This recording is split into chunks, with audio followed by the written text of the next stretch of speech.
The secret is out. Not that we were trying to keep anything hidden. People are moving to West 605 from all over the country, and they're discovering for themselves what we've known all along. Lower cost of living, no state income tax, personal freedom, just to name a few of the reasons. The trend has been going on now for a few years, and there's no end in sight. According to a 2021 study by United Van Lines, South Dakota is one of the top states for inward migration. In fact, it's number 4 on their top 10 list. Now, for people who have lived here their whole life, that could be a little concerning. I think for the future of our area, we need to, number one, not freak out and understand that this is something that's happening. For business owners, it could be an opportunity. We will embrace it. We will get it done. These companies that are coming in from out of state to build these buildings, billions of dollars, they're going to figure it out. And for local leaders and politicians, it can be a wake-up call. Healthy things grow. Healthy people grow, healthy organizations grow, and healthy communities grow. And what you want is the right kind of growth because you have strong roots. For me, it's not so much focusing on the growth. It's focusing on the roots so that we know that this is the right kind of growth. On top of all that, tourists are discovering our hidden and not so hidden treasures. From a shrine to democracy, to a place that makes you feel like you're on a different planet. People who love the outdoors are finding their way to West 605's open spaces to reconnect, to have an adventure. And one more thing to add to the list. A multi-billion-dollar project that's coming soon to an Air Force base in the area. With so much growth going on right now and so much more on the way, how do you get a grip on it? How do you make sure West 605 grows in a sustainable, responsible way for everyone's sake? Right, and that's actually the kind of the question of the ages right now as far as our area, because we are experiencing this kind of set of growth. And I've heard both sides of the story as far as where we should be at. For example, we want to have affordable housing.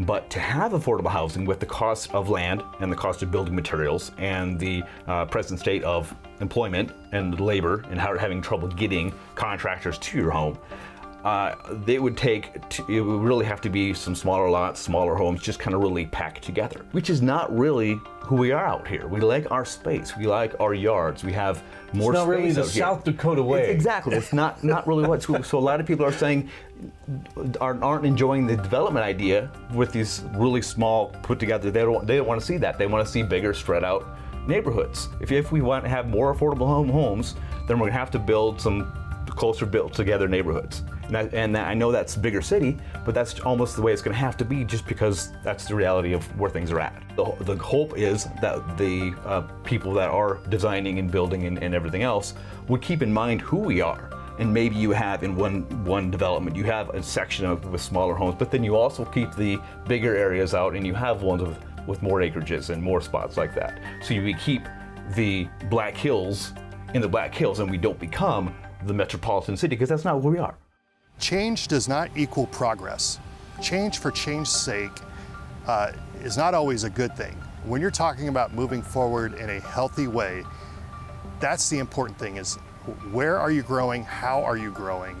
I want us to grow because of the opportunity it brings, but I want us to grow in the right way. I think it's important to say that. We see with technology that just because we have technology doesn't mean it's made everybody's life better. There's upsides and downsides to all this change and technology, and certainly with growth as well. There's upsides and downsides. We should be honest about that. I think anybody who tells you there's only good things with growth is not being honest about the potential downsides. Leaders, not just me, but others beyond me, really need to think about how are we growing so that it is an attractive place to raise a family. I think for me, that was a #1 factor. In fact, people I've talked to that are moving here for a variety of reasons right now, obviously they're fleeing their states. Maybe they don't like what's happening there. But the reason they're selecting Rapid City as a destination is because it's a good place to raise a family. Even if you don't have a family, you want to live in a place that's a good place to raise a family because that means it's a good place for you. You know, let's say you're single or retired or just a couple who's empty nesting or whatever your stage of life is. Everybody wants to live in a place that is safe to raise a family. And that means that you can walk around the park here this afternoon and it'd be a fun time. You can have a good job, but still be able to be home in the evening and hang out with your family. And it means enjoying the lifestyle that Rapid City and the Black Hills and West 605 have to offer because it really is a special place. I've said this before, adventure is our genre. There's so much adventure to be found, and I think we certainly want to keep that as well.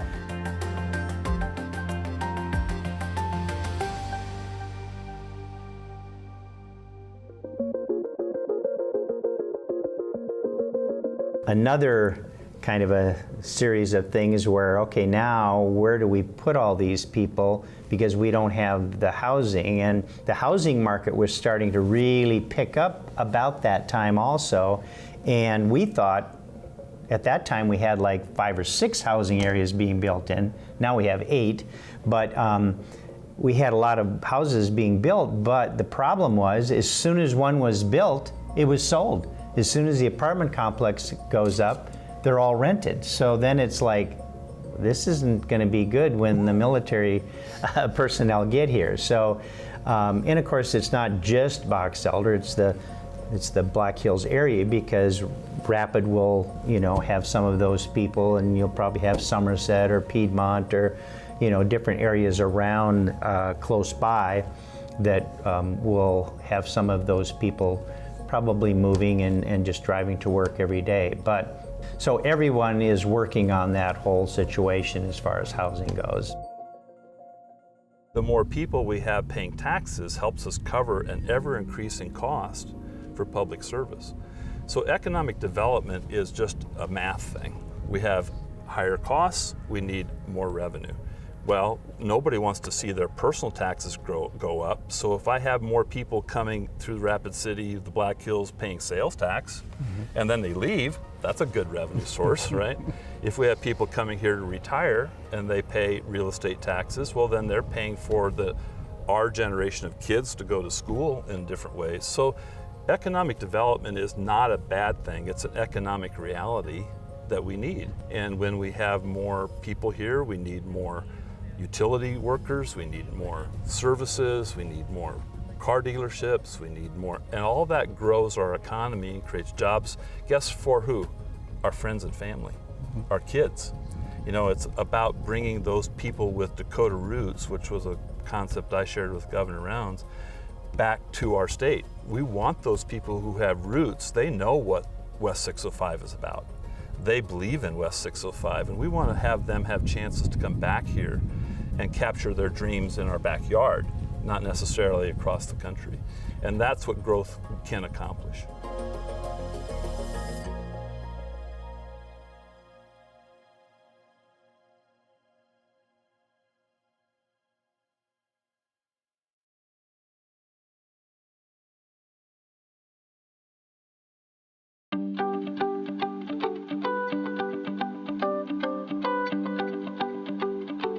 West 605 is business friendly. A big factor in the growth that's happening right now is the proliferation of small businesses. Of course, they're the backbone of a healthy economy. In 2021, CNN Business ranked South Dakota as the #1 state in the country for small businesses. So the market will respond, the free market will respond. Housing prices have gone up, of course. Some people are going to find it just too difficult to pull up roots and come here. They might not find Rapid City is exactly what they thought. I think it's probably better than what they think. And so it's a balancing act. It's a balancing act. I think we can preserve the Black Hills. I believe we can preserve our quality of life and still have planned growth and infrastructure with the right leadership at the mayoral and city council level. We took care of one of those issues with a really nice grocery store. It's not a Walmart, but it's a really, I think, a fantastic, friendly hometown kind of grocery store, Timmins Market. And they were a great addition to Box Elder. and they've been there now, I think, about a year, maybe a little more. And so we do have that. We're still working as we're getting bigger. We're having interest from a lot of the bigger chains. Nobody's grabbed on yet, but we think it won't be long and we'll have some of that also, some of the bigger chains. Let me make sure I understand this correctly. You're sitting in your office behind your desk and the phone rings and you get a call from Burger King or McDonald's or something like that. Is that how that works? Well, kind of, yeah, actually. I mean, we do have people hired. We have a marketing and events person and economic development person, so typically when they call, sometimes they'll call me, but they'll call that person and they'll make connections. But we don't just let that happen. We do the calling too. In business, I've been an executive in business, and one of the mantras we have is get better before bigger, because that gives you good roots to grow from, gives you a foundation to begin with. We are very fortunate. The reason we are experiencing this growth today is not because of me. It is because of a generation of leaders on whose shoulders I stand on. They are the ones who implemented floodplains that gave us this green space. Even behind us here, we have the monument. And I'm part of building the new arena, but there were people who had the original vision for the monument altogether in the Civic Center and what would be Rushmore Plaza Civic Center and now the monument. Those are people that have been responsible for this. We are a great place to build a business because other leaders before me made this a great place to build a business. So there are people who said, no, keep taxes low, be business friendly, try to cut red tape, but still be responsible. The fact is that DNA still works today. And I think it works even when you're leveling up in your city, in population and size. And so what I want to say is, what worked really well in the past? Keep doing that. There's a reason why we are in this position today, and that is a recipe that works. And that's what works in South Dakota. That's our story that we have to tell, is that we aren't doing anything new. We have always been this way. More people might discover us, but we've always been awesome. And then there's family. Time to think about values and quality of life. A lot of people that have come to South Dakota love the fact that when you walk down the street, people say hi to you. They're just aghast at some of the neighbors down the street came over and they said, hi, I'm your neighbor, how are you doing? I'm so-and-so, here's my number. All these different little things that to us might seem kind of normal that have lived here for a while. I mean, that's just kind of normal Midwest hospitality. But they're mentioning that in where they came from, people would come home, they'd close their garage doors, and that's all you'd see of them. You don't have the conversations on the sidewalk. I say hi to people when I'm walking on the bike path. That kind of just that familiarity, that friendliness. I had one client that had neighbors next door they were working on bikes, like motorcycles, and they were a little concerned about that. But the neighbor came over and said, "Hey, if I'm ever too loud, you just let me know." And they were just like, "Okay."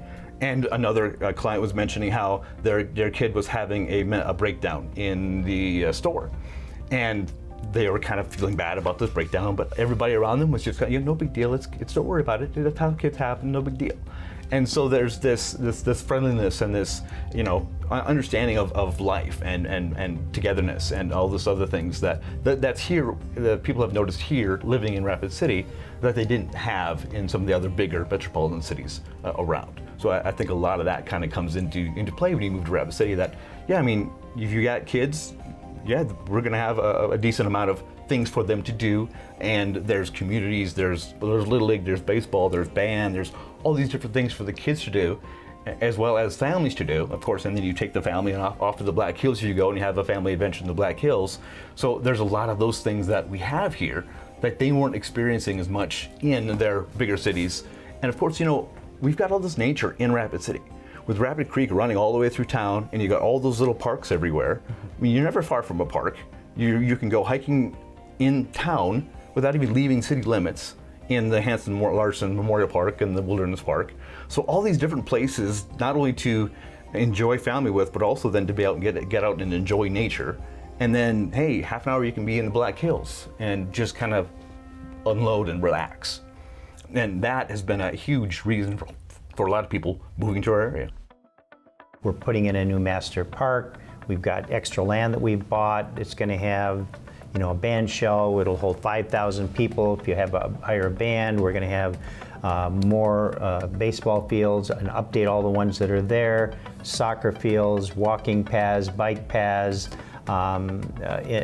basically a welcome center there. We've got here at the courtyard, we've got our The Box event center, which will hold it'll have 3 basketball courts in there. It's a unique public-private partnership with Live Hospitality. We're really trying to get the quality of life so that people, not only when they're living there, they go, this is a great house, a great apartment, but they can go for a walk in a nice park. They can go out to eat in a restaurant, and so that's important for them to go, I like being here. That's what we want. Whether you're moving to West 605 to raise a family or you just want to be closer to your own roots, you'll be in good company. The cost of housing, utilities, food, and transportation are all below the national average. There's room to breathe, room to grow, and room to find yourself in West 605.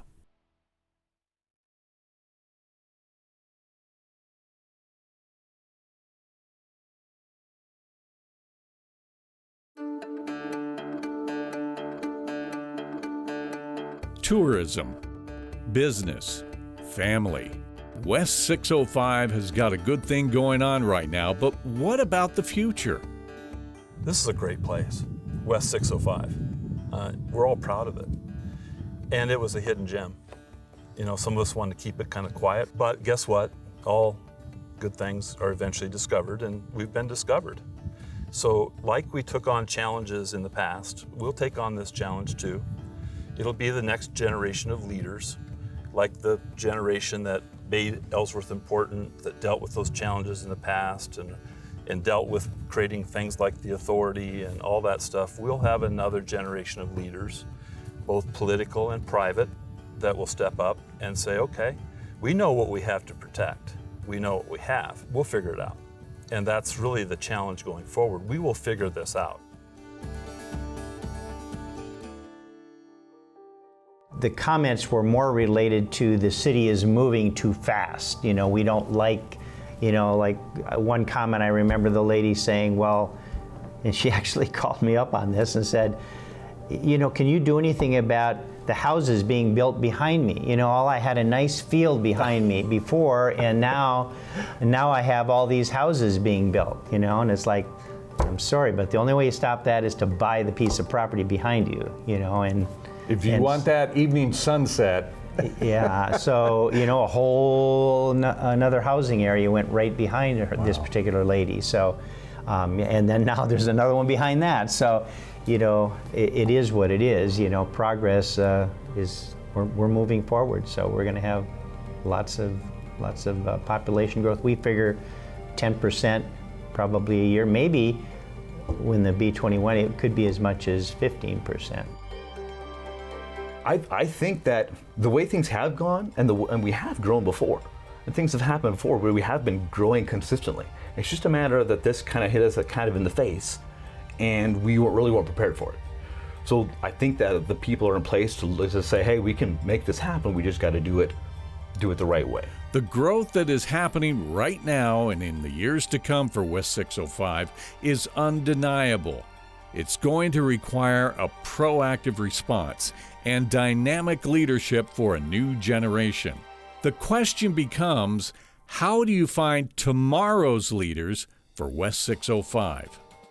You talk about leadership, when base realignment and closure rolled around, I just didn't walk in off the street and say, here I am, let's save the base.